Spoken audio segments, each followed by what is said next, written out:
Hi, this is Brad Herlock, and I'm your host of the Garage Grid podcast. And today we've got another series for the Origin and Impact series, the origin story, the impact they're making in the industry, and what's going on with their shop and how that applies to you. I'm really excited to have Bill Vallely joining us from Tru-Fix in New York.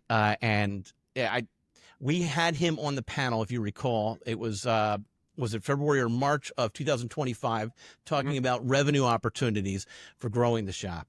And he and I have chatted since then, and he has a story to tell that would take up the entire podcast just since those last, several, 5 months, 4 months.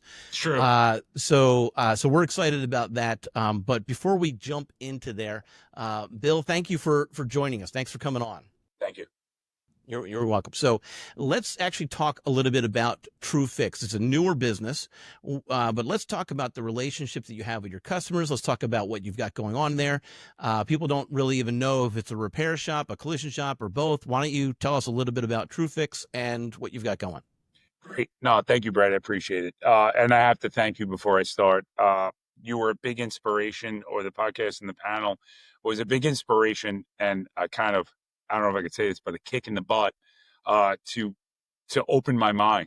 So that coming into opening my business, I was more closed-minded on what I really thought I should be doing and just didn't know.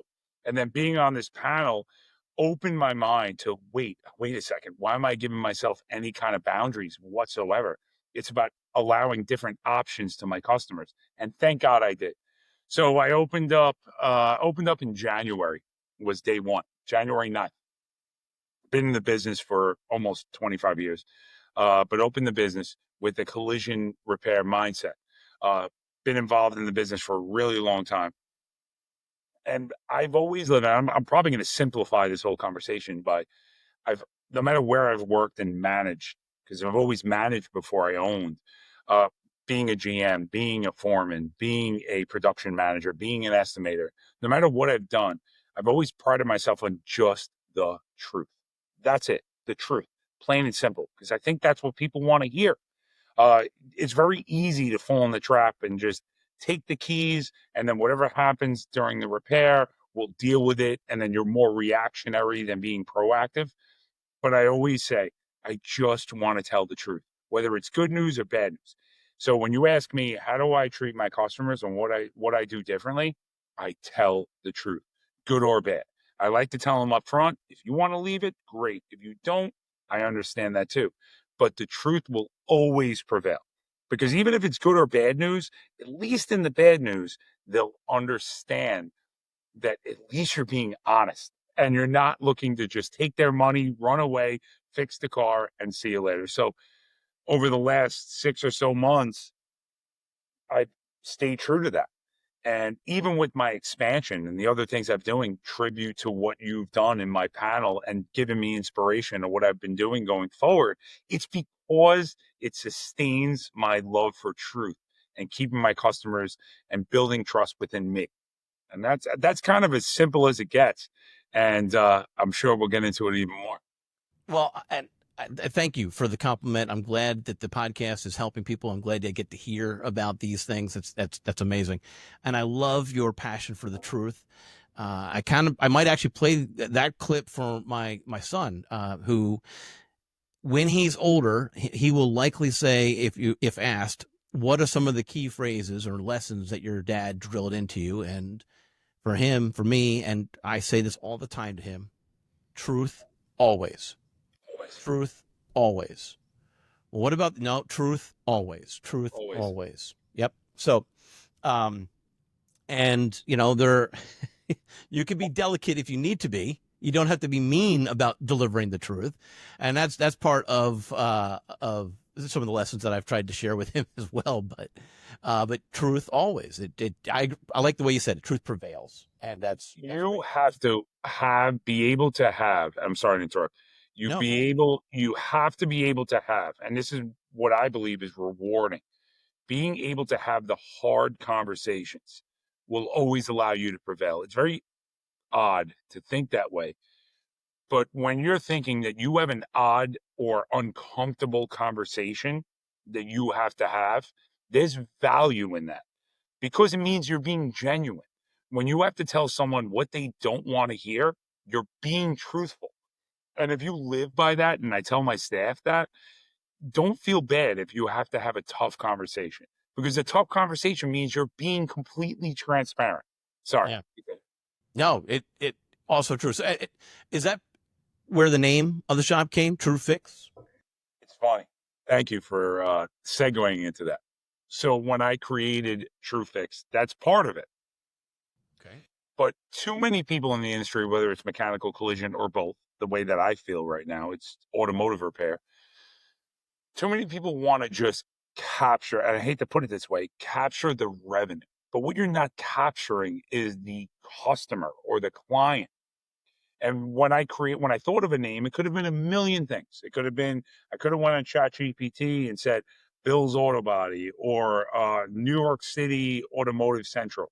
It didn't matter. What I wanted to create was a sense of trust. And I knew if I created a name with truth in it, it would have inspired me to always continue to tell the truth, no matter how bad the news may be. So when I created Tru-Fix AutoWorks, credit to you, Brad. And I will say that truthfully, because you got me right at the beginning, is I called it AutoWorks for a reason. I didn't want people to think immediately that I'm just a body shop. I didn't want that. I wanted a full service facility. So immediately following, it was like, wait, I really, really should not box myself into this one little hole to say I'm just going to fix a fender or I'm just going to change a bumper. But I want to be able to tell my customers, yes, I could do that. I can't have a barrier. And if they walk in my door and they say to me, can you do this? I don't want to ever say no. So when I called it AutoWorks, AutoWorks encompasses everything. Yes, ambiguous, but it encompasses anything. A one-stop shop. You I'm need pushing a it back. I'm pushing back. You ready? I'm gonna.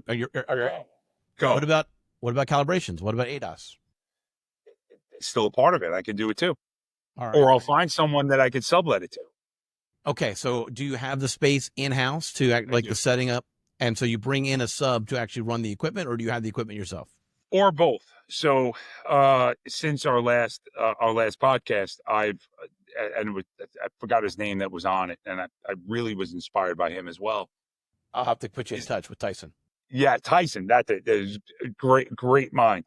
And I think I said this in the podcast, I like to be in control of everything. So if I can't, I will find a resource that I trust that will, and then I will verify. So there's some calibrations that I can't do, but I have trusted vendors that I will use to do that. Got it. Where I can verify and do it again, and also go back if there's a problem, and trust them that they're doing it using the standards and the practices that the manufacturer has set forth. Yeah. Now, are you providing them with certified paperwork? I sure am. Absolutely. Okay. Nice. Good. All right. So what about something as simple as tinting? I'm sorry for those who. No. I didn't mean to call that a lesser work. It's not as complicated as ADAS, right? So tinting. There's something to say about that. And I'll tell you, this is really interesting too, Brad, and you must be like my shaman or something. I don't know. I just had this conversation literally 48 hours ago. So I had a customer that came in because I do New York State inspections as well. And my customer says, well, I have these tints. Can I make an appointment for an inspection? And New York State, yeah, it's not, the limitations are pretty high on where it's legal. I don't want to say no ever. I want to have a solution, right? So what I do is I say, well, I can't offer that, but I have someone that can, within legal limits, that if you reach out to this person, again, another trusted associate that I've gone to before, but then it creates a bridge. So that same individual, that vendor that I spoke to, was very similar to the conversation that we're having now, where I said, listen, I'll only deal with vendors that I trust. Show me that I trust you. And we've done a couple of things. Tint's a great example. Well, is it compliant? I don't want to have you do a tint and it comes to me for an inspection and I have to fail them in New York State. I have to understand that you're also giving your customers options. So overall, it's about giving not saying no to my customer, but Yeah. giving them the ability to say no themselves. Yeah. If that makes any sense. It does. It does. And, my understanding of tint is, as far as legalities, it's just a matter of darkness.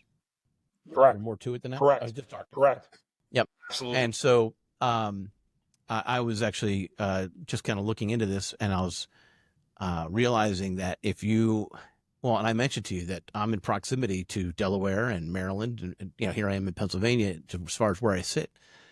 I drive into those states all the time. And in fact, to get to the one store that we occasionally go to, you have to go through Maryland to get into Delaware to get to it. So that's right. So you better be in compliance with not just your own state. If you are crossing lines, you better be aware, because I don't think they would care if you were violating. So anyway, so that's also probably, I don't know, maybe that's a conversation that tinters have with their customers. Are you leaving New York? Are you leaving Pennsylvania? Are you leaving New Mexico? Whatever the case may be. That's interesting, because they've adapted as well, just like we have adapted as shops. So the people that I know, a lot of New York tinters that have tinted cars have also adapted into, and I think we mentioned this in the last panel, where they've adapted to do a lot of clear wrapping, a lot of, like we said, PPF last time, where they've used those skills that you would use as a tinter, and then you're like, wait, I'm not making the same revenue I've made as a tinter, because obviously it's not legal. But now I'm going to do a clear wrap because it's the same technique. So now they've changed that revenue from tinting to wrapping vehicles or clear wrapping bumpers, etc. So they've adapted as well. Yeah, right. They recently, in my area, they recently put down fresh oil and chips on the road surfaces. I'm not familiar. I don't know if you're familiar with that type of road surface, but it just sprays chips, especially in the first week or two of putting it down. And so everyone's driving really, really slow, hoping they don't wreck their vehicle. But it's a thing. And so, and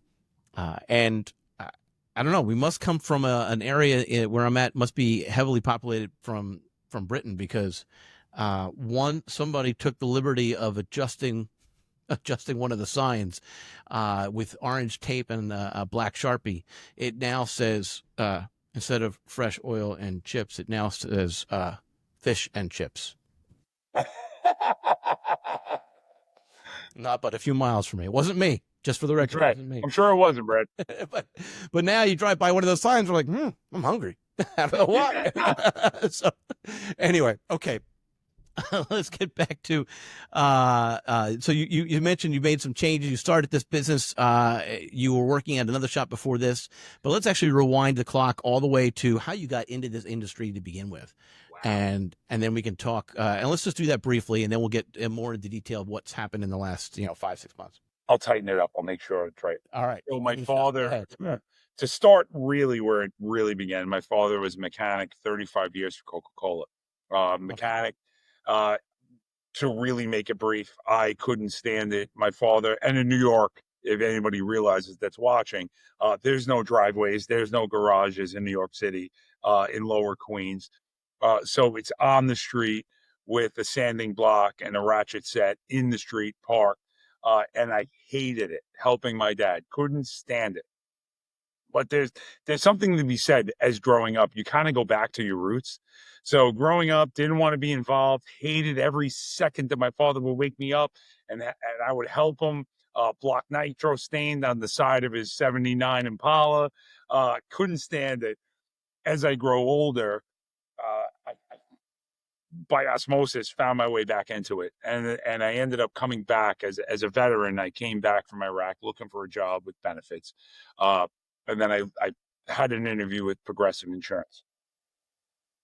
I was just going to settle claims, make some benefits, make a good salary, support myself as a single guy before I met my wife. Great. But what I found is that I wanted to be with cars all the time. So I was a generalist at the time. and I was settling liability cases for injury, etc. Uh, but I wanted to be in the field. I wanted to put my hands on cars. I wanted to touch damage. I wanted to write estimates. I hated being in the office, and that grew over years. Uh, 9 years of Progressive, left there, went to Travelers Insurance, became an instructor, a welding instructor, and a live program instructor for iCar because I loved fixing cars at that point. Taught myself how to weld aluminum and TIG weld, etc. But then I realized I want to be more involved in the repair process. I wanted to do more. I wanted to touch more. So I ended up managing a couple of facilities, moving on, became a general manager. And then eventually where I am now, I'm an owner. So put 25 years together and condensed into about 30 seconds. That's right. where I'm at. Yeah. Okay. All right. And so the last shop that you were at, you were a manager, not a principal? I was a manager, yeah. Okay. And you left there on good terms, bad terms? How'd that transpire? Fantastic terms. So it was a little bit of a transition. So I knew at that time that I wanted to own a shop. Now, with the other things that I do nationally, I was in the shop, upper New York City, in the Bronx. Was a true GM, and I would say more of a business development manager. I would say I wasn't writing much, but I was just growing the business, allowing them to capture more revenue in the collision space. And at that point, I said, you know what, I can't do this anymore. I have to kind of build a path for myself. I know it works after all these years. I've grown all these shops and everywhere that I've worked, and I got to go my own way. And I've gone my own way. And then I said, I'm going to own. And I came into High Velocity during the transition, and then learning to own my own place. So all that in mind, created Tru-Fix AutoWorks in place of that, and I haven't looked back. High Velocity, they're a collision shop. Collision and a little bit of mechanical, yeah. Okay, all right. And is that the primary thing that you're doing? Is there any other business verticals that you're working or working on? Sure. Thank you. So, if there's a definition of being embedded in the collision repair and automotive industry, that's probably me. I am the principal of Collision Training Institute, which is a coaching / consulting company that we fight for the right value for the consumer on a total loss. We fight and train people to learn how to repair vehicles correctly. We also do work for the manufacturers. That's one business, Collision Training Institute. So I was there. The first service that you mentioned in CTI. And I'm sorry, am I allowed to call it CTI? Yes, absolutely. Everybody does. Okay. Yeah. Right. Because everyone's in a hurry. I mean, when I named my son, my wife wanted to give him a 5-syllable name. I'm like, I don't have that kind of time. And right. So, anyway, so he's got a 1-syllable name. So CTI. You mentioned fighting for the value on total losses, and it seems to me that there's been an uptick in total losses due to ADAS and the inability to affordably repair the radar and recalibrate things. So, who in that situation, the accident victim or car holder is the one that's your customer, or are you? Yeah. So advocating through the shop for that customer so that they get a good reputation. In the very beginning, a large part of our advocates have been the shops, so they're the first line of defense. What it's grown to be is almost organically, 100% organically, where clients, based on our results over time, we've been successful. But it's not an adversarial thing. It's our thoroughness, being able to find okay, is this value correct and accurate based on what the market bears, or is it not? And if it is, we'll gladly tell a client saying, you know what, the offer you got is pretty good. I would take it. It bears itself within the market. Or if it's not, who's coming to you in that situation? The insured. It's always the insured. All right. The So customer. I take my car. I'm in a car accident. I take my car to the local body shop, and they tell me it's totaled. And then Right. they give me your name and number to help me battle for the price. But this dollar amount doesn't seem right to me. I'm going to put you in touch with someone from CTI, and they're going That's to help correct. out. Okay. Absolutely And, correct. and then do you charge a fee to We that? do. No, we do. Okay. And it's Percent of cost, or is it a flat fee, or is it? it's a flat fee. So what Okay. we don't do, what I can tell you what we don't do based on the complexity of the claim. Obviously, if I have a Mhm. 993, my fee is not going to be the same.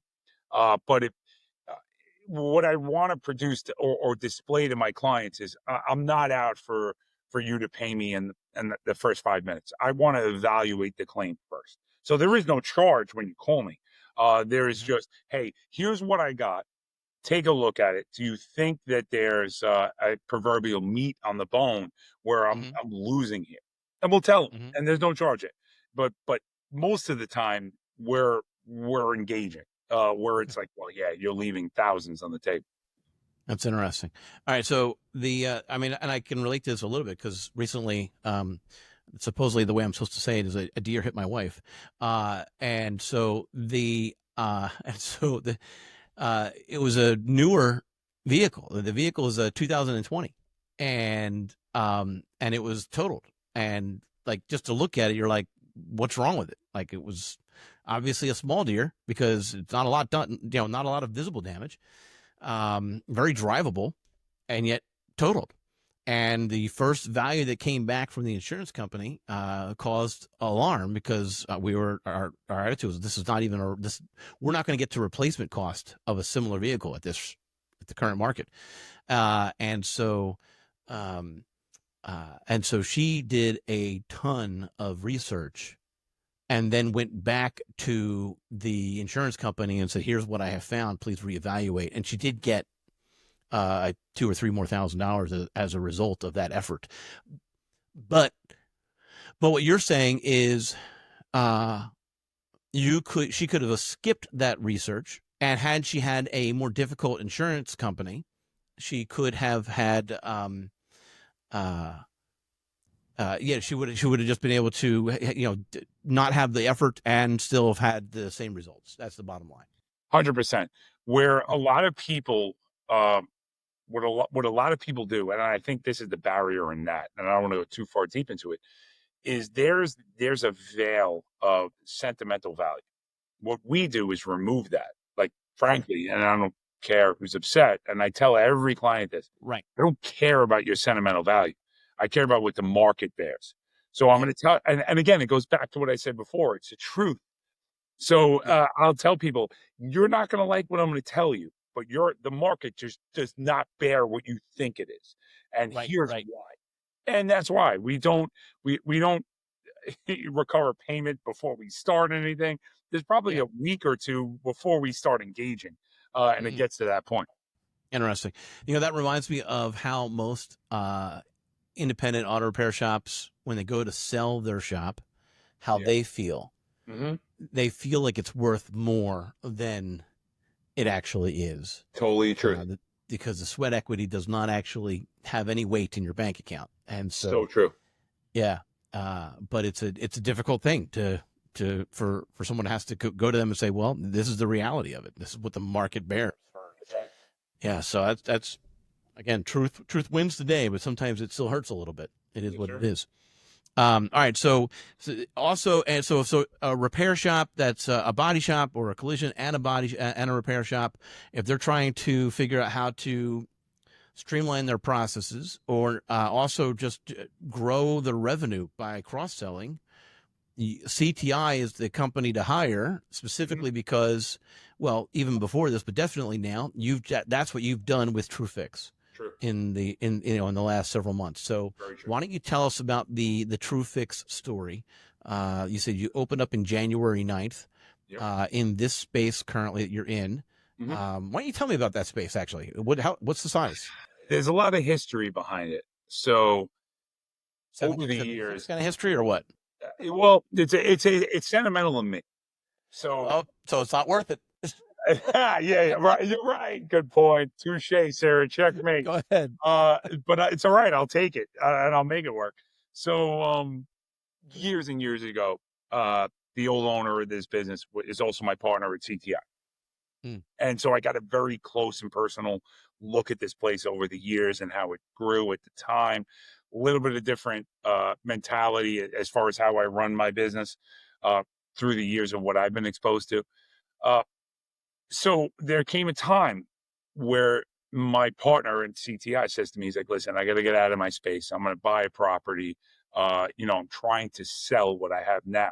And immediately I said, why? Just go.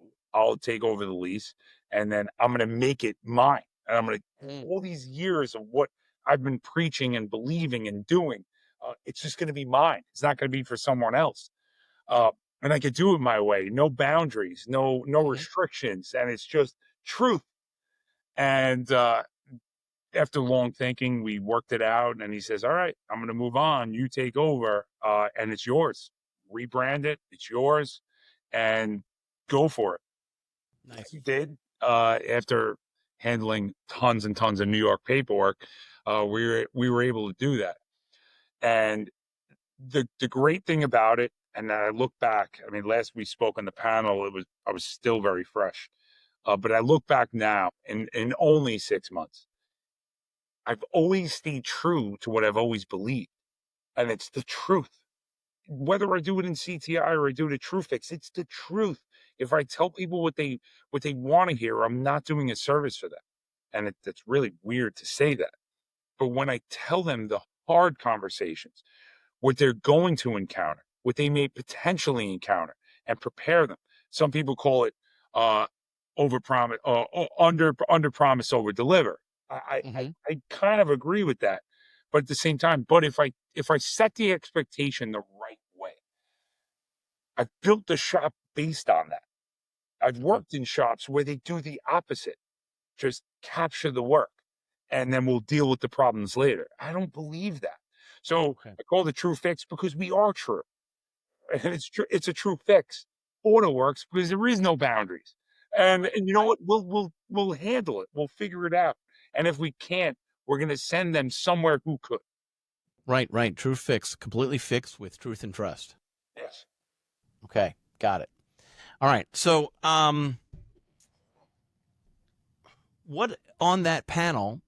You said you kind of fresh into the space, and the panel specifically was about expanding revenue opportunities within your shop, just trying to add some gravy to what you already had or help with Yeah. slow periods. Sure. So what got you thinking? How did that apply to you? You know, Tyson, I believe his name is right. Maybe wrong. Okay. He he struck you and him struck something in me. Um, over the years, admittedly, I haven't been that exposed to the mechanical world. My world has always been do or die collision, maybe basic light mechanical, oil changes and brakes. But what I realized is that I'm exposed. So on that panel, based on what you guys were saying, and like you'll do full service mechanical, but you're capturing the customer and you're able to give them a resource on what they can do. I go, I'm at an advantage right now. And during that panel, as I'm listening, I'm at an incredible advantage because I'm new. I don't have old habits. I'm able to carve out my own path. So what do I do from here? I'm like, and Brad, I'll tell you, almost immediately after I got off that call, I'm like, we're changing the mindset where I'm not going to be discouraged with what I don't know, but I'm going to learn.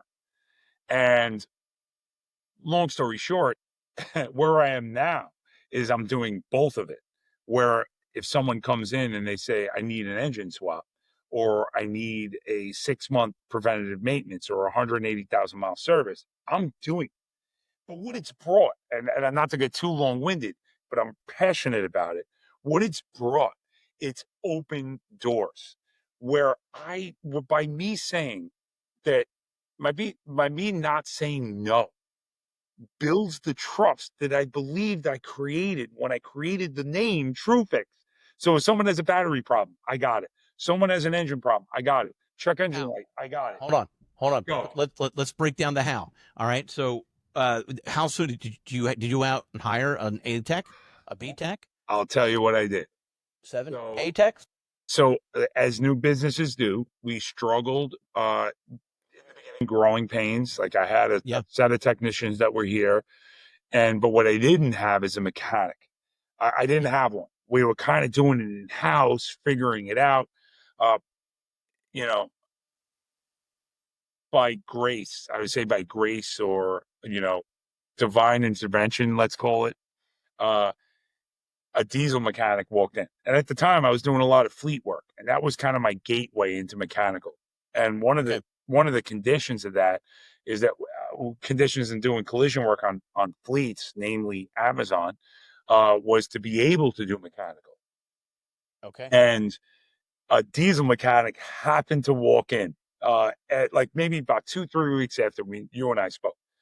And I immediately took to the interview, but I'm a new shop. I want to keep my payroll down, but I'm like, Yeah. I'm just going to talk to him anyway. And Okay. name is Frankie. He's actually in the shop on the other side of this All room right. right now. And changing a throttle body as we speak, by the way. Okay. So he ended up talking to me. I said, listen, I can't get you now. I'm growing because most of my work is collision, but I have a vision that I want to tell my customers yes, not no. So we worked out a deal. And I said to him, I was like, how about we do this? How about we bring you in, as they say, piecework? So if I get a mechanic, if a customer says to me, I need you to do X, I call you. You come. You can do some work for me, and then we'll pay you by the RO. And he thought it. He looked at me. He goes, let's do it. And then it grew from there. So it would end up being like, hey Frank, I have an oil change, brake job, AC service, 180,000 mile service. And then I never expected it. But what your panel did for me is that it opened my eyes that it's possible. And I jumped in the pool head first, no clue what I'm really doing. And now it's thriving. Nice. Nice. And so timing was a big piece of it, though. Huge Being time. able to find or have that Yes. mechanic find you. And but I don't know if the audience caught what you said to him, but when you spoke with him, it sounded like you were completely transparent. I'm a new shop. I can't bring you on right now. Or let's do it in phases. This is the vision. This is where I'm headed. How fast can we get there? Maybe you can be a part of it, as opposed to I'll let you know and Right. hope that he doesn't change anything. You're trying to hold your cards back as opposed to sharing your cards. No. And this isn't an us versus them type equation. This is a transparency for everybody equation. Yeah, And I have that's to great. jump Back to the in. truth. I have to jump in on this thing because it's a big part of what I do, not customer facing, but what I do looking in. And I just had this conversation. The way I treat my technicians is that the way, and I just said it to a tech the other day. I want to Okay. treat my technicians as if I was as if I would want to be treated. Sure. And it's with transparency. They don't need to be shielded by what I have going on in the office. I want them to know everything. I want them to know, hey, we're grown. I want them to know, like, listen, we're not at the point where I'm taking 30, 40 ROs at a time, but I want them to know, like, you're growing with me. So when I Right. speak with, and I wouldn't say like, of course, they're not going to view me as a peer. They're going to view me as an owner, but Mm-hmm. I want to be able to have the relationship with my employees and my technicians to say, this is what we're trying to build, guys. Yes. And I'm telling you what we're trying to. And it's truth. It's always truth. It's never less than that, never more than that. It's just the truth. So when you tell me, and it embraces an environment where they can speak to me freely, how they feel, Mm-hmm. problem solve. And I'm always going to say, go for it. I'm good with that because it's gonna embrace an environment that's going to thrive and instill my vision of truth. I have a new employee that I hired on Monday, never touched a wrench in his life, ever. But you know what I Okay. found in him is that I found that he has the drive that he wants to work. and I can embrace that. I could teach it. Go ahead. I'm sorry. I'm going off Right. on a No, tangent. that's perfect. I mean, and that's also so true. I mean, and we're in a space where is just the mechanic deficit is, what was it, 500,000? It's ridiculous, right? Huge. The huge deficit. We're not going to be able to conquer it anytime soon. I've talked to people from across the country, and I've heard different approaches. I'm hoping, I don't know if it's going to happen, but I'm hoping to bring a handful of those approaches onto a panel in the near future.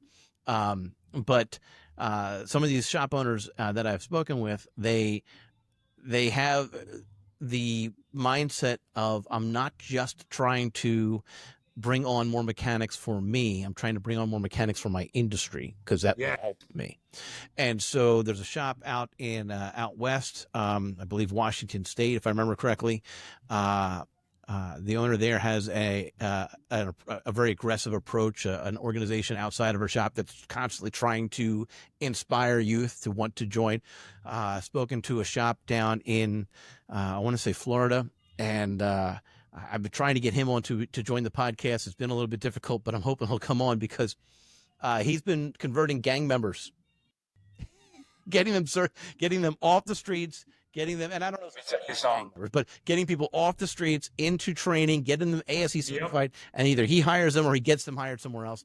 And I'm like, that's people need to hear that story, right? 100%. And Brad, let me Uh, stop you, not to cut you off. no, go ahead. What's really important in that specific conversation and what plagues our industry is that we just don't have the patience. So if you have the patience and you have the person that wants to do it, if you have the want and the patience, you will do it. You just have to have patience and let it grow and flourish and let it you can instill a culture in someone, and it's a lot easier doing it from the ground up than doing it with 30 years of experience.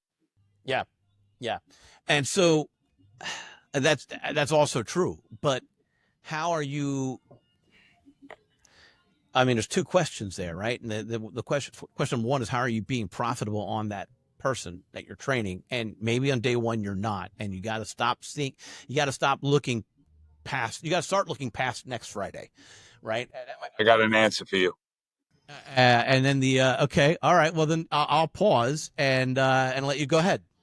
So that to me, and I don't mean this towards you. Um, I how do I phrase this correctly?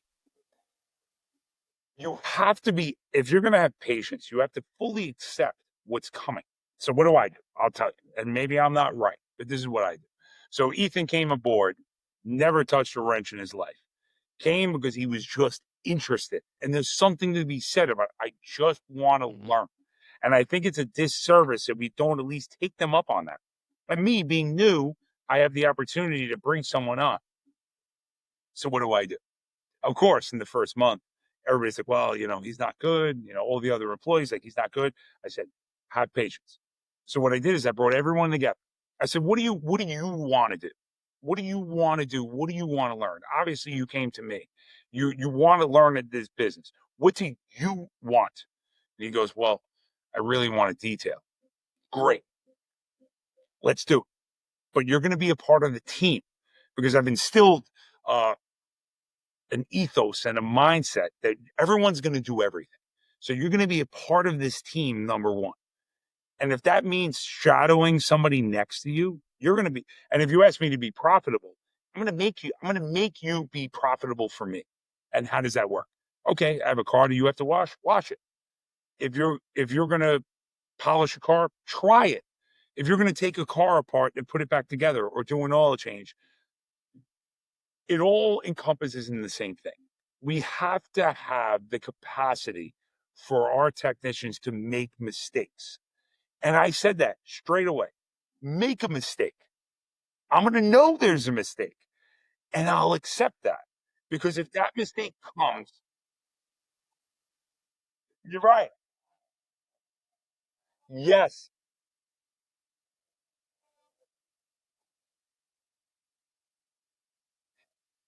Yes. Because we know about it. Yes. So we have my QA belief, or my QC belief, is everyone owns it. It's not just one person. It's not just me, the owner, or not my foreman George, or not my painter, or not. We all own it. I always go back to, man. Don't ask me to quote the book name, but the autobiography of Toyota, Kaizen, right? It's the process of continuous improvement. And what's great about that, and if you compare, and not to go into the weeds here, I'm going to make it brief. If you take Ford on how he essentially invented the assembly line, and you have Toyota who really embraced Kaizen, always improvement, which we can go way in the weeds on it. But what's great about Toyota, if you compare the assembly lines on each line, Ford, if there's a problem, one person comes and they fix the problem and it keeps going. Toyota, the plant stops. Everyone embraces the problem, corrects it, and it moves forward. And I've never forgotten that. So if I instill a culture, which a lot of these shops don't have, if I instill a culture where everyone is buying in what I believe should be done, which is the truth and transparency, everyone's going to get involved. So we have a lot of shops measure the number of callbacks from each mechanic, each technician. True. And so you're suggesting that there's no such thing at your shop. If Zero. callback happens, Zero. it's everybody. Everybody. And is there, hey, if we don't have any callbacks, I mean, so maybe this is more done. You tell me, maybe this is more done. I am more familiar with the repair side than I am the collision side. I'll be transparent about that. So but when it comes to the repair side, there is, if you're doing that group thing, so maybe it doesn't happen as often on collision where you get a callback. It could on the repair side too.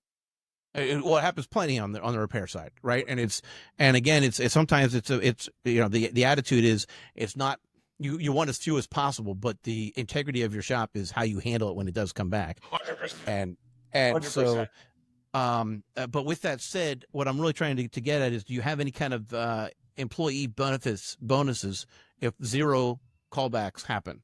So, like, that's one way to incentivize, right? I don't. And it's very simple. And this might be the U.S. Marine in me. It's I don't want to piss any of your viewers off, but I have a very strong belief is that it's not really a two-way communication, so it'll be okay. They'll listen, get upset, and it'll be fine. Go ahead, say what you need to say. Brad, how do I word it? I think if we create a culture of doing the right thing all the time, why am I incentivizing someone to take a step back from doing the wrong thing to doing the right thing? It should be the standard. It should be the baseline. So why am I promoting or giving someone a bonus for doing the right thing? The right thing should be the bonus. But here's the difference. Yeah, okay. Here's the difference. I have an open culture with my technicians.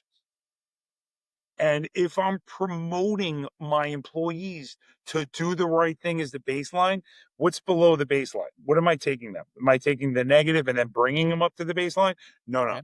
The right thing is the baseline. But the difference here is and some people might make a comment, I don't care if they make a mistake. I don't care. I don't. I really don't. Because every mistake is a learning process. Every mistake is an opportunity to make it right. So if you make a mistake, I care about repeating the same mistake. I don't care about the initial mistake. You should learn. So if your standard is the right thing and the trying, I don't want to incentivize doing the wrong thing and building to the right thing, if that makes any sense. Yeah, no, it's fine. All right. So,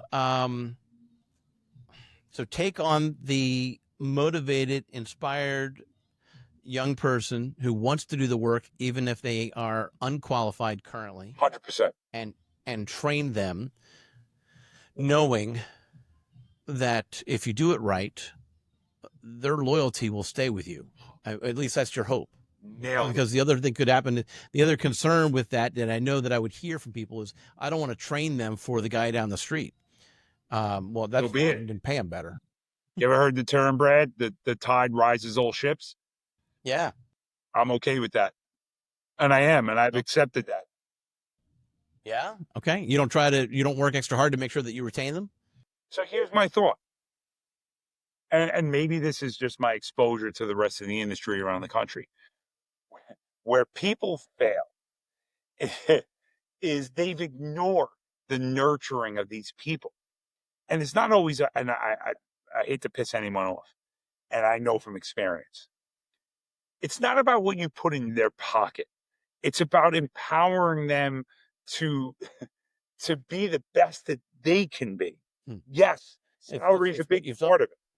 right. It's not what you put So, into their bank accounts, what you put into their mind. so if I tell someone, if I train someone up and they leave, yes, that sucks. It does, of course. But you know what? If they leave, they weren't what I thought they were when they were here. And maybe Yeah. it's something that I got to look deeper within myself. What did I do wrong? But it's not their fault. Obviously, there's a Right. reason why they're leaving. Right. And it could be that you're underpaying them, but Could be. not you specifically, but in general, right? For shops. True. But it also could be that you under invested in them mentally and 100%. emotionally Yeah. to build that loyalty. So, Yeah. that's interesting to think of. All right. So, a month after I guess like around April, you had this, mechanic, this, diesel technician, Yeah. working, and he's starting to be full time. That probably happened pretty quick, especially if you got a fleet lined up. It did. It did more That's great. quicker than I thought. Yeah. And it kind of grew organically to he was just here every day. Yeah. And then it's, All right. well, you might as well come aboard. You know what I mean? And that's how it happened. Nice. So we just had a panel, and by the way, I mentioned the panel podcast that you were on before. I wasn't sure if it was February or March. I looked it up. It was actually published on March 25th of 2025, and it's about building revenue. Yep. In the business. So so guys, check that out if you're listening. But also check out the podcast that was just released recently, the July 2025 podcast that was released recently, because we had shop owners who owned a collision shop and a repair shop under the same roof. And it was interesting to hear them talk. They spoke about how they run it like two separate businesses. And Bill, I really did want to have you on that podcast for that reason, because I knew that you would so push bad back. I couldn't be on. And but we'll have to figure something out. But yeah, they talked about how it's ran like two separate businesses, and how they were exploring the cross selling, and so Metric Motors talked about how if I had this right, their repair side creates the buzz for the collision side, because they have the relationship there, and so God forbid when it does happen, supposedly one every 9 years. Yep. is the stat. And if it's one every 9 years, you're not creating a relationship, but you can create that relationship on the repair side. And that's what you heard from Tyson, by the way, right? That's really what it came down to. And so but the idea that you can take a collision customer and move them over to repair, I got a lot of pushback on that thought process. And I'm kind of curious to hear from you what you're doing at your shop so that every customer is getting, well, so on the repair side, we talk about the 100, 100, 100, right? I hear people talk about that 100% that gets evaluated, quoted, and whatnot, right? So, I'm sorry, inspect it, present it, and quote it, and then allow the customer to decide what they need to do. It sounds like you have a similar approach, but you're bringing on the collision side. And I'm going to give you a little bit I'll give you a heads up as far as where I'm going to push back. The guy that comes in with a broken taillight or a cracked bumper, they know it, and they're possibly not interested in investing the money into the vehicle. And see, I was very polite the way I said that. I could have just said they were broke. But anyway, so talk to me about your experience of cross-selling and how it's going and what's working and what's not working. Go. All right. So once again, credit to the last panel. What I learned very quickly, and I want to kind of paraphrase what you just said. It's very easy to fall in the trap where you get a collision customer, like you said, 9 years. There's a collision, you fix it, you shake their hand, they're on their way. They know they have a guy to fix their cars. What I really believe, especially after that panel, is that you don't really build that trust until you're the guy on the everyday driver, on the things you may need in a pinch. If you need an oil change, if you need an inspection, if you need brakes, if you need whatever you may need, you build that customer and you harness that customer base because you do all of it, or because you do the repair. I never saw that. I always saw, like, where's all the collision work? I don't know. And you're relying on the insurance carriers or your contracts to bring the work to you. But what we're missing is that we never really built trust in the customer. You never really been that guy. And that's what I built ever since. I mean, listen, you said it. March was the podcast. I started in January. I was just starting. And but now I can have it. And how do I cross them both? Is that if I have a collision customer and they come in, I say, hey, like I just said it to a customer last night. Hey, I know you're on a service contract with your dealer. Anything you need. You need a state inspection. Oh, by the way, you're due in 6 months. So come back to me for a state inspection. Or, if you need brakes, let me know. No big deal. I understand you have a service contract, but here's what's important, Brad. I say to them, I do that too, by the way. Whatever you need. And that has opened the door. Those words have opened the door where people have come back to me with the smallest things known to man. And my car's running a little hot. Can you take a look at it? I'm hearing a whining noise in the driver's side rear of my car. Can you look at that? Even if I take that car in and tell them what's wrong and they don't fix it, they trust me that I'm able to take care of them and look at it. So that's how I cross-reference. And even on the collision customer, by the way, 10% off on an oil change if you're my collision customer. You know how much work that's brought me just on oil changes? It's every customer. They come back for an oil change every time.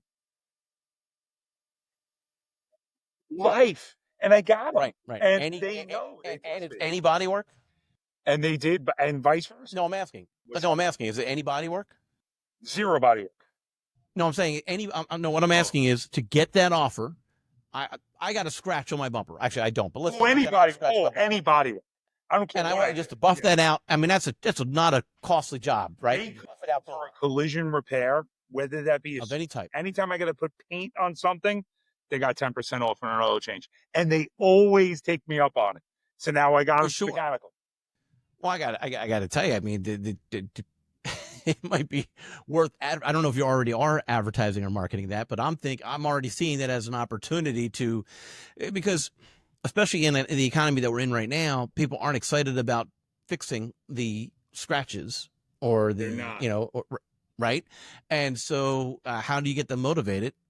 You're getting an oil change. You're getting an oil change every 3,000 to 5,000 miles. You're getting an oil change. Yeah. How would you like to have 10% off? We're going to start by fixing the fact that your son hit the side of your car with the baseball bat. And we're going to take that. We're going to suck that out. We're going to repair the slight paint crack, and you're good to go. And now you're going to get your 10% for the. And in fact, so what's even better is that I'm going to do the oil change before you even get your car back. You know what I mean? In some cases, you know what I mean? There it is. I'm always surprised. I don't understand why this isn't a thing. Like I take my car somewhere. Like if the repair shop also offers detailing, and a collision shop obviously is better suited to do this, but like I get my car maintained. I don't know why there's not just for X dollars. The usual price is $300, but because you're already doing this service and because it's already here, you say the word, we're going to add on an extra $150. I don't know what the numbers are. Let other people worry about those numbers. Like I'm already spending that. I'm already spending $100 for my service. Like, and it's there, and I can come back with a clean car and feel like, yeah, that's great. I'm in, right? So I don't know why that's not done more. It's not. It's really not. But it seems like a great opportunity. It's a huge opportunity. It seems like I would at least do that twice a year, if not every time. 100%. But that's just me. Maybe I like a clean maybe I'm more OCD than the next guy. No, I agree. Because let's face it, Brad, what do people look at? Are they, and this is what I try to tell people along the industry. When you're embedded in it, whether you're a plumber, you're an electrician, I can't go to an electrician and explain the specific nomenclature on what their job is, right? And what we often fall apart in our industry is that we say, well, that weld isn't perfect. I get it. I'm with you. Within us peers, we care about that. Do you think the Mhm. customer really knows what to look at porosity in a weld or a failed weld or a let's just put it on the repair side. I don't know. Cross threaded a bolt. I'm just throwing it out there. Do you think they care? They don't. What they do is what they care about is what it looks like and how it operates. So I'm not going to Yeah. pretend to Yeah. explain how a weld is constructed. I'm going to show them the finished product. So why would you not sell details? That's what you see. You should. Yeah. Right. Right. Yeah, and that makes complete sense to me. And I don't know, I'm the kind of guy that actually gets cleans the inside of my car or get it detailed more than I do the outside of the car. And I have the same principle when it comes to, uh, you know, like my wife will make a comment about how my hair is out of place or this or that. I'm like, that's not my problem. You're the one that has to look at me. I don't have to look at me. All I have to do is avoid mirrors, and it's and so. Um, but it's a little bit of an overstatement, I guess. Here I am on a video podcast, but it is. Well, I want to see something along those lines, right? Go ahead. So it's funny. I had my wife, as a matter of fact, like shocking. I'm fixing my wife's car. So my wife gets a scratch on the Okay. front bumper. You think my wife cares like what I had to do to get to that point? What she cared about is the Cheerios that my guy vacuumed out of the back seat. She couldn't Yes. stop talking about it. She says, I don't Yes. care what you did and the paint work and the paint matching Mm-hmm. or the oil change we did, the type of oil we used, the type of filter we used. She just cared that I got all the Cheerios off the back seat. Like when you really think about that, it's that makes complete sense. Why am I It's not capitalizing on that?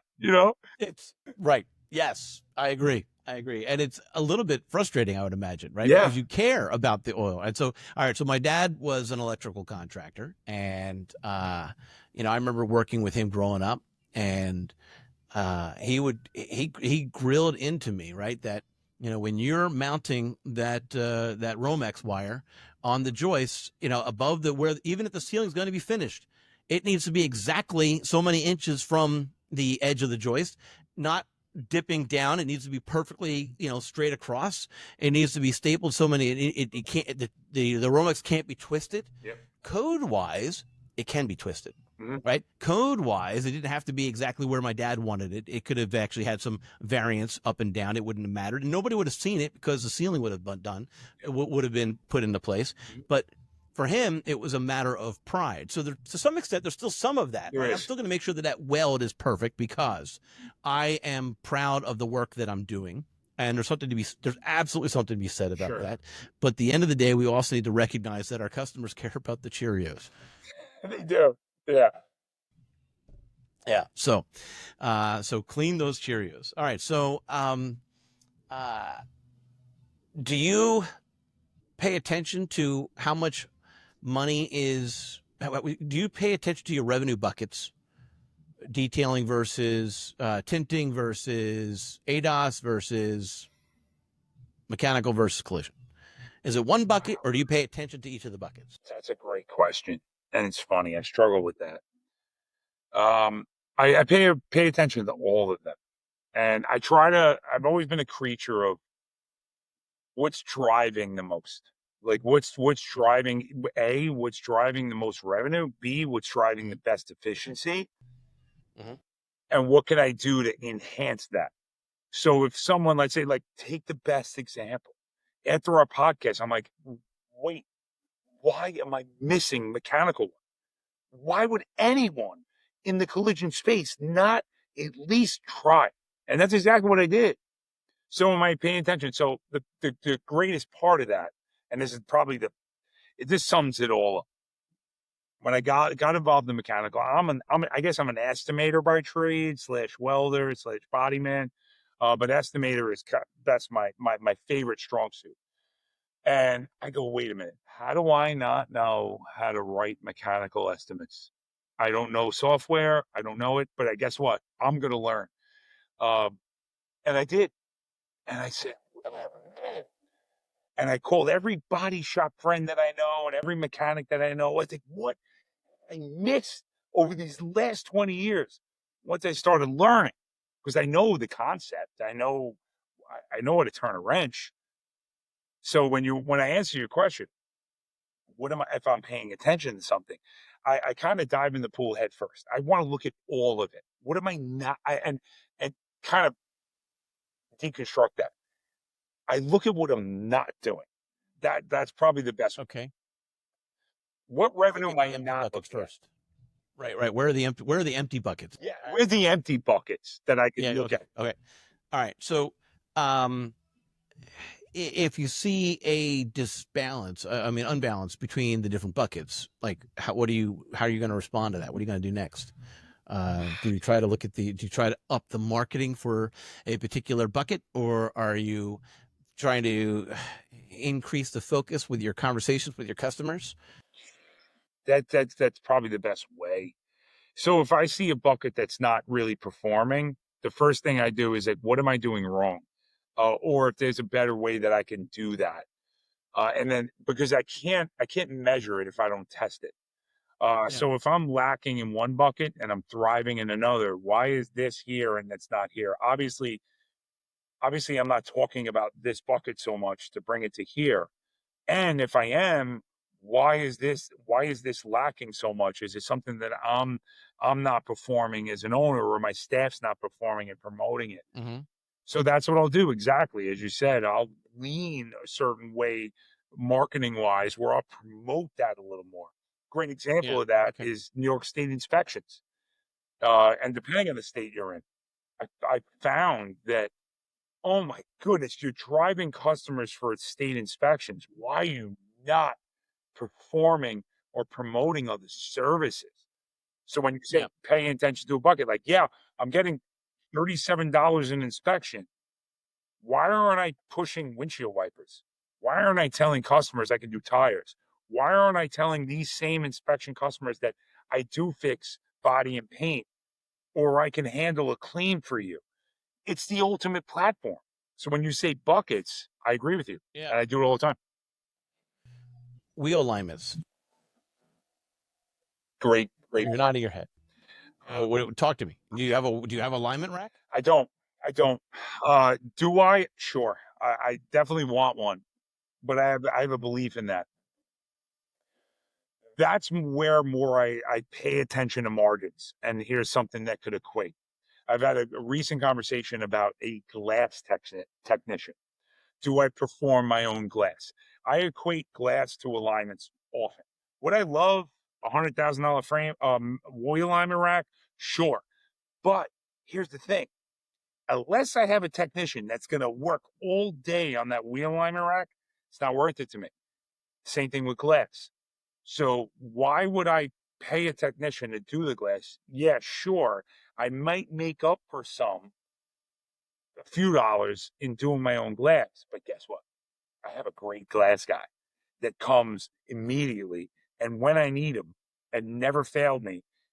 And the amount of liability that I don't have to take on by him, Yes. by me knowing that he's going to do it right every time, it's worth it for me for the extra $30 I would have to spend. Okay. All right. So let me say if I heard you right. AutoWorks, right? The premise is anything with your car. Yes. I got this. Immediate. Come to me. Yep. All right. Now, truth always, trust always, but you're not always doing it in-house because that's not necessarily realistic. Right. And so your message to a collision shop or even a repair shop is to develop alliances for the buckets that aren't in-house. Develop those alliances and still take that customer as your own. Own that customer from bumper to bumper, and from wheel to wheel. Okay, so how transparent are you that you have a vendor that comes to you? How transparent are you with that that relationship that you have with your glass guy. I've got a cracked windshield. I come to you. I bring my car. Bill, I need to take care of this. That's too big of a crack. It's going to spider. It's going to get worse. I've got to replace the entire windshield. I've got a guy who will come to take care of this for you. Or go ahead. I'm sorry. I got to give you the answer. No, this is great. Because we're back to that trust thing. I'm calling you out. Maybe I'm calling you out on it. I don't know. Trust me, for the viewers, for the viewers out there, we did not rehearse. It's going to sound like it, but Brad and I are similar minds. I know I have friends in the industry that'll just tell customers what they want to hear, right? So but I don't do that. But that leads right into what you're saying. So if a customer, let's take glass. I've had that the other day. Customer has a spider crack in the center of the windshield. Would it be fixed? Potentially. But what I say to them, because I have the transparency with my glass guy, I'll say, I already know it in advance. I know what Frank, my glass guy, is going to tell me. It needs to be changed. I already know because I've worked with them so long. I have a long history with them, even in my past, long history. But what I'm going to tell the customer is that let me get Frank, my glass guy at North Shore Auto Glass, shameless plug, to come down and look at it. And if he looks at it and if he believes that it is repairable, he's going to tell you. I don't believe it is. But what's that? No, so all right. So at that point, why doesn't that customer just go to North Shore? That is the concern of being transparent about who your relationships are. Because they trust me that I'm going to control it. And if they go to Frank, no problem. But what Frank also knows is that it's my customer. And even if he, and here's a big part, Brad, I think this is what we miss too often. If, let's say, same situation and my customer goes to him directly and he captures a customer, he's never going to forget who advocated for him. So when he comes to me in another one, he knows that I'm loyal to him, just like I'm loyal to my technicians, just like I'm loyal to my customers. I have to see beyond. So what is your process to make sure that he captures that customer came from you? See, now that's where I may be weak. I keep it on how I vet my vendors. I kind of, I'm an open heart and I give everyone a shot, but I trust. And let's take Frank, the glass guy. I'm with Frank for years. Yeah. There's a long period of trust there where it's long and tested and known and true, where Frank and I have an understanding on how we operate. And you know what? In reality, Brett, life's too short. If he captures one of my customers and they go right to him, I'm happy about that because I sent him to him and they trust him like I trust him. And I'm not. No, I get that. I get that, but I want to make sure that Frank gives you the credit. I don't care about that's what I'm really. I don't care. I really don't care about the credit. I really don't. I misspoke. I want Frank. I want to make sure that Frank knows that because it builds the relationship trust that you have with Frank. I'm not asking. I'm not asking for the kickback. Yeah. I'm asking for, and I'm not asking for accolades, praises. I'm saying I want to make sure and he knows that I sent them. Yeah, because it's a win in the relationship column. You know what I might do? What I do now is that I make it a habit. If a customer is going to talk to him, I'll be like, "Hey, Frank, by the way, Francine's going to give you a call about our windshield." That's kind of like the heads up. I just had I had a paintless dent guy, same situation. I sent him to a customer's house. Stacy, or I'll do a group text and I'll say, Stacy, Mark is reaching out to you on a dent on the roof. Can you take a look at this? And you guys coordinate. And then, but Stacy now knows that I sent the customer. And yes, of course. All right, so it's a little bit labor intensive, but it doesn't happen every day, so it's not a big deal. Right. Make the phone call to develop your relationships. Correct. All right, so okay, all right, I got that. But the key that I asked to start this part of the conversation was, and the answer is yes. How transparent are you? And the answer is yes, I am transparent with my customers that I am using someone else. And you don't just say, well, I outsource that. You actually refer to him as my glass guy. And I think that's an important thing to note is that You don't just say you outsource it. It's that I have gone out of my way to establish a relationship with a particular vendor in this area for this particular unique specialty. And now, if I don't go directly to Frank, how much money do I save? How much money do I save by going directly to Frank? It's not And much. you know what? You don't have to give me a dollar amounts exactly. No, it's not much. I always, and that's part of the reason, because I'm not marking it up 100, 200%. I'm marking up a Okay. small percentage just so, because I'm like, you're doing the service. I don't need to be 100% rich on what Okay. you did. Right. It's nominal. It's really not, it's not crazy. Yes. Good. All right. All right. So now, if you're doing the work in house, the parts for that work in house, that gets marked up appropriately. But if it's just an outsourced service and you're just punting, basically. Now, what if the car's in your shop? You have overhead as far as parking goes. I mean, New York. I mean, come on. Like you've got, you only have so many spots available. Mm-hmm. So talk to me a little bit about that. No, I do. That's perfectly true. But let's take Frank, for example, right? He comes when I need glass out, I got a car right over there that he's got to take a back glass out. He already did it. But since I'm loyal, and it goes back to what we're saying, since I'm loyal to him and he's loyal to me, my pricing is different. So it all equates. So eventually, so ultimately, I'm making revenue based on the trust that I've built with him, and it's more Did it efficient. start that way? Sorry? Did it start that way? I'm going to use fake numbers for a second. All right, these numbers aren't real. I'm making them up. I'm not asking for Bill. I have not asked for. So No, you can ask numbers. No. Well, so here's where I'm going with this is, when you first started with working with Frank, years and years ago. Yeah. Okay. When you first started, I imagine I see your business is new, so this is a little bit different. But really, what I'm trying to drive home is the discount that you get today is not the discount that you started with. No. So I can tell you, I ran a shop on the other side of Long Island years ago, and that's how I connected with him, right? And yes, the rate wasn't the same. But Okay. when I called him and say, "Hey, I'm getting the band back together and I'm opening a new shop here. Will you be my glass guy?"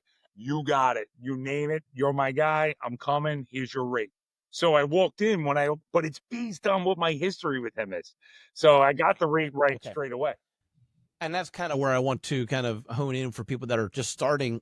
If you're a shop right now and you're trying to add more buckets, and you're adding more buckets by developing relationships with others around town, you can't expect to start at an amazing discount. No. You've got to earn it. You got to earn it.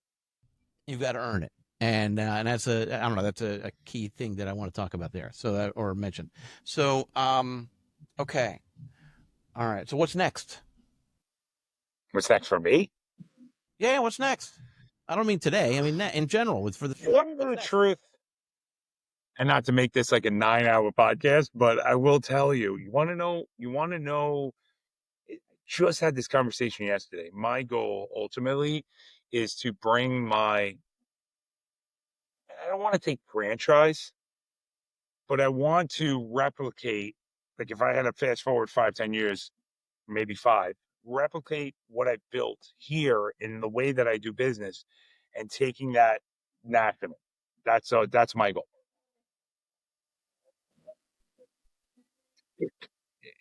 That's part of it. Yeah, that's a big part of it. That's like my extension. People already have talked to me about it. I said I'm just young. I go I'm a baby when it comes to this business, but that's always the goal, because I think and it brings itself to this. If you're a shop owner, if you work in a shop, if you're thinking about right now and you don't set goals for yourself on where you want to be, what is the point? You end up landing in complacency. You don't want to be better, and you have nothing to shoot for. So if you're going to work every day and not wanting to think and not wanting to enhance what you believe, what is the point? Same goes for me. I don't want to just sit in these 4 walls. I want to expand for the rest of the country. Right. I like it. Okay. All right. Yeah. And that would have been a good place to kind of wrap up the podcast, but I just realized I missed a question that I wanted to ask. Go for it. All right. And because one of the things that was talked about on that podcast with the repair shop and collisions under the same roof, Mm-hmm. right? That was the July 25 podcast. Was the software that they use, and you even mentioned about estimating, about how going into estimating the repairs and Mm-hmm. whatnot, and they weren't excited about the repair shop management shopware software. Mm-hmm. They were not excited about it. They were actually a lot more paper driven, and they were actually very much against DVIs, which I found to be also very interesting. Mm-hmm. Where do you sit on are you digital vehicle inspections for the repair side? Mm-hmm. It's a pretty common thing. And what software did you use to learn the estimating side? And what software are you currently using? And now the 9-hour podcast just became 11. I'll make it fast. All right, let me start by saying this. I think if we don't embrace technology, we're all in trouble. Let's first start off by saying that, and I fully embrace And it. you're suggesting technology beyond the yellow 2 Ticonderoga pencil Yeah, and paper. yeah. On that Now, technology. at Okay, the go ahead. same time, I do respect the Chilton books and the Mitchell guides and looking. There's something to be said about writing something by hand. So I don't want to misconstrue to your audience what I believe. There's a lot of respect I have for that. But I also think that we have to be agile in how we grow with technology. For example, I know the fundamentals. I know what it takes to fix a car. Sometimes shop owners and shop managers struggle both to apply it and struggle to keep themselves from being complacent and doing the same things over and over again. So I think we got to stay fresh. So that being said, when I learned, I'll be honest, really learning to mechanically estimate, I already had a respect for old way of doing it on paper and new technology. So I just did both. So I wrote it by hand and then compared it what I did with AI and development of how to research time and book time and the procedures that go into changing a throttle body and changing a transmission. I go, my mind is blown. I didn't know I had to do that. So you can't fall in the trap of saying, nope, I'm not embracing that. Because it may unlock something that you may already know, but just forgot it. So when you have that open mindedness that you're able to reach out to a certain technology and embrace it and not think it's against you, it's only going to enhance what you do. I hope that answered your question. So you think that if a shop if a repair and collision shop isn't actively using a DVI, you think there is trouble? Are you using a DVI? Yeah.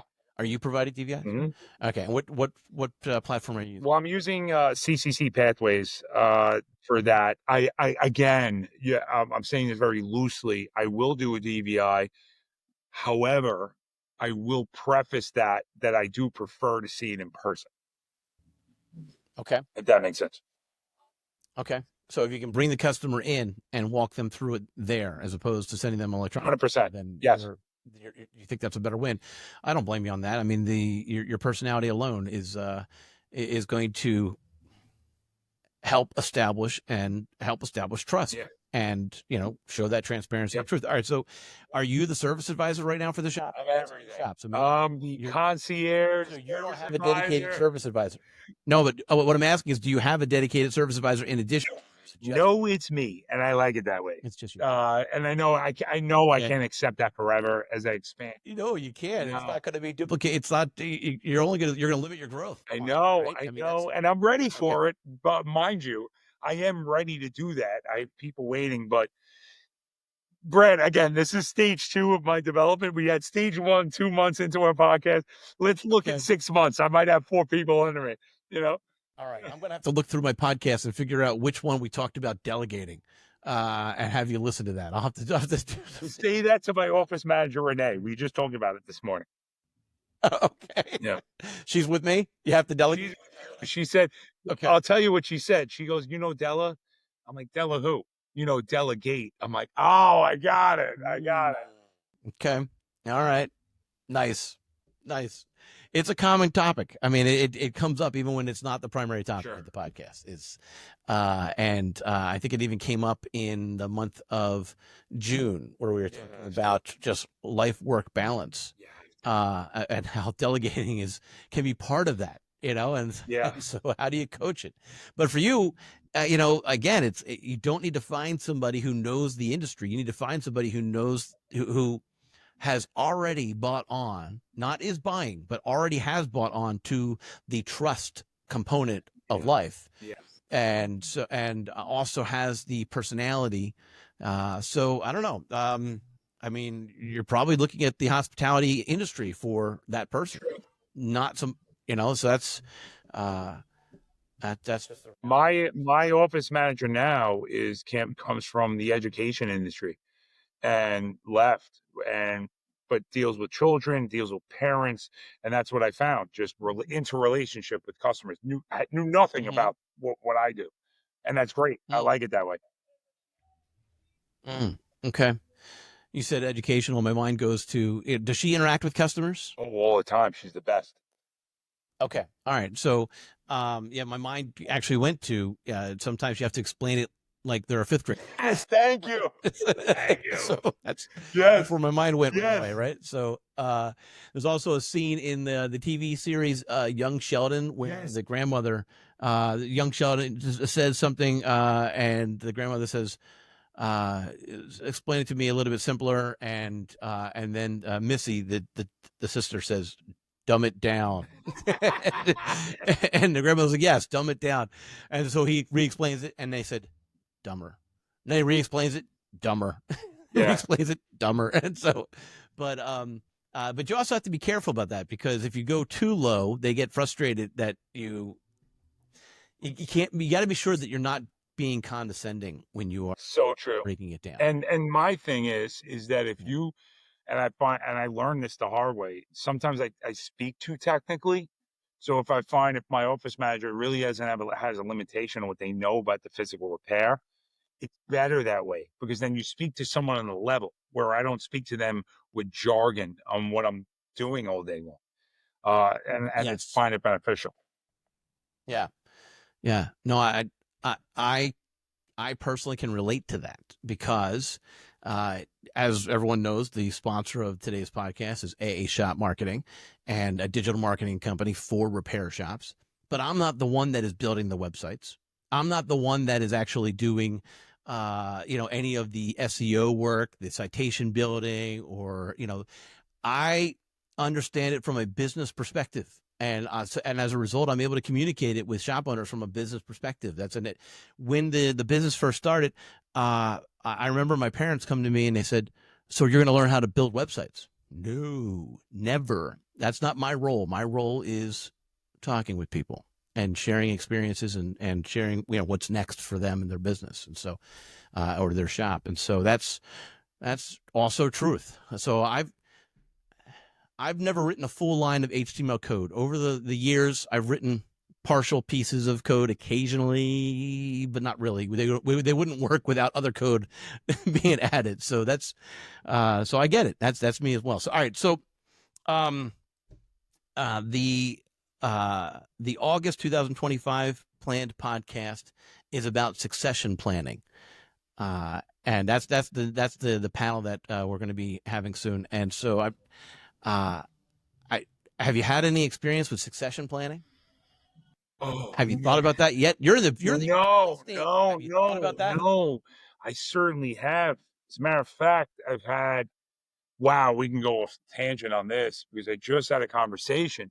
My kids are young, but I have thought about it, and I'll leave you with this. A very close confidant, a software guy, shockingly, on the West Coast, in the estimating space, told me, he's like, "Billy, think about something. If you die tomorrow, is your business going to push on?" And like that really resonated with me. Wait, I gotta have a plan. Like I gotta, and then I go, but it's not just about transferring ownership to the next. When you are a shop owner, you're not the only person there. Yeah.